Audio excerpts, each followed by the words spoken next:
And that's the thing too. Um, for a lot of these actors is that I feel like that they put a lot of pressure on themselves in different situations. So we're talking about television.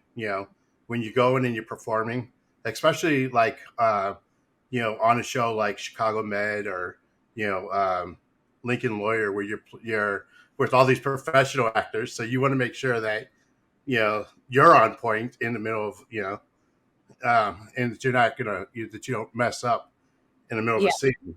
And then you'll on stage, when you're doing stage, you're in front of a live audience, so that's a completely different type of pressure. That you try to memorize your lines in front of however many people are in that audience. And then of course your auditions. You never know what the producer or the director is looking for in a particular character. Mm-hmm. And Mm-hmm. I know a lot of these newer actors, they're trying to nail that role. Um, and one of the things that we've talked about with some of the other people I brought on is that a lot of people start getting discouraged when they don't get those roles. It bothers them, but it's not that they have to realize it's not that it wasn't. It could be that you weren't a great actor or actress. You didn't nail the audition. It's just that you didn't fit the role. I mean, you didn't fit the producer or the director's image of that person. Um, Yeah. so, as an actor, how do you overcome things like that in your earlier years? When it was something that you really wanted, and you had to face some of that rejection. How did you deal with that? I'm laughing. I'm laughing because you're asking about, how do you deal with rejection? Am I hearing the question correctly? Yes. Yeah. Okay. So yeah, I think that have been one of those people. I mean, I remember auditioning for this pilot, like one of my first pilot seasons. I was crying after I left the audition room, Wow. and I did well. I don't know what happened. I just, you know what? I did well. I just knew as soon as it was over that it wasn't going to go further, Yeah. and then I left and I was crying, okay? And I just look back on that and I'm like, why punish yourself like this? Right. Especially if you're doing good work, And I recently auditioned for something where the director had been nominated for an Oscar, Oh wow. and yeah, and he's so talented, and he went in a different direction, and he wrote me back. He was kind and generous enough to write me back and say, he said, "You're tremendously talented. We just went in a different direction for reasons that had nothing to do with your performance." Right. And I think that then these kind of things are like, that's a win. It's like a win in the sense that, like, if somebody that's Oscar nominated tells me they think I'm a tremendously talented actor, at that point it's like, that's plenty for me. Right. That's such a gift. And yes, would have been amazing. Yes, wouldn't would it yes, would it have been amazing to work on his project? But Right. here's where being a writer, creator, producer helps with Right. rejection or disappointment from acting.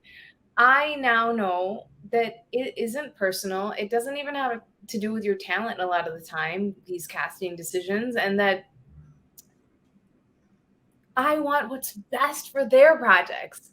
Right. I see, I'm creating my own projects. I have a film that is, I'm producing right now, and we have to do all this casting, and I want the best actors for the role, for all Right. of the roles.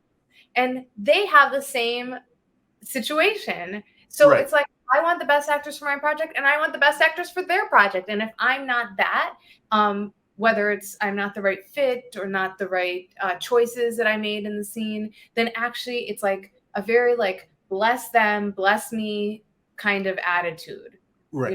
Bless everybody and bless the project. Like I really feel like what is for the highest good of all.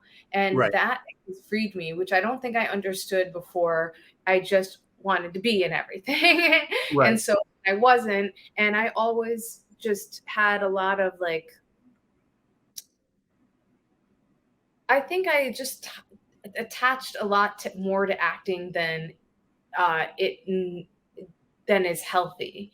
You know, Right. I just love it so much that I was very, very attached. But I think handling rejection is about being happy with your life, being happy with your work, knowing that your work is good, you are worthy, you are enough, and that when you didn't get the role, that that has nothing to do with your talent. Now, if it does, you will know. Because Right. if you're auditioning, auditioning, auditioning, and you never get anything, or you're going to acting class and you're getting feedback from your teacher, or um, you know, that this is not working or you need to strengthen this or that, then that's one thing. But if you're getting feedback like did a great audition Right. and then you didn't get it, then it's like, okay, just trust your journey and enjoy the ride. Right. And that's such a great outlook too. The way that you brought it out is that you want not only what's best for of course, for you, but you want what's best for that other person's project. You know, Yes. so Yeah. and that's really important. I mean, and I think that's a great way to look at it too. I Um, want I want everybody to win. I want my fellow actors to win. I want there's usually a cohort of people that you always read for the same roles that you're reading for. right. Um, like I want all my South Asian sisters that I read with, whenever it's a South Asian role, I want them to win. I want the producers to win. I want the studio to win. I want, the director to win. I want to feel like I won. And this is really about just wanting the best for everyone. And I do think that that's possible, that we can have collaborations where everybody's happy. And sometimes that means me not being in it, or a lot, like that they go a different way, and that's okay. Then guess what? I get to be in the audience, and I love being Right. in the audience. Right. So I can enjoy the experience of seeing the film or seeing the play without having to be in it. And one of the people I really learned this from, Philip Seymour Hoffman, said that he enjoyed being in the audience, I believe either as much or maybe more, I don't want to misquote him, as he enjoyed acting. And when I read that, I was like, that I love that. And Right. I actually truly in my heart believe that. I love being in the audience as much as I love being on stage or on set. And I think that helps me when I experience what is perceived rejection. Also, rejection is just God's redirection. So it's like if you're rejected, or the universe, your higher power, it's like your higher power is, if you are rejected, your higher power or the universe is just redirecting you to where you're meant to go. Right. And this, I see this all the time. I will not get something and then something else will come up. And had I gotten the first thing, I wouldn't have been able to do the next thing. And it just Right. always works out. So everything is always working out for us. And I trust that very much. And sometimes I may not know like how it's all going to unfold, but that's okay. That's not my job. My job is just to trust that everything's always working out for me and everybody else.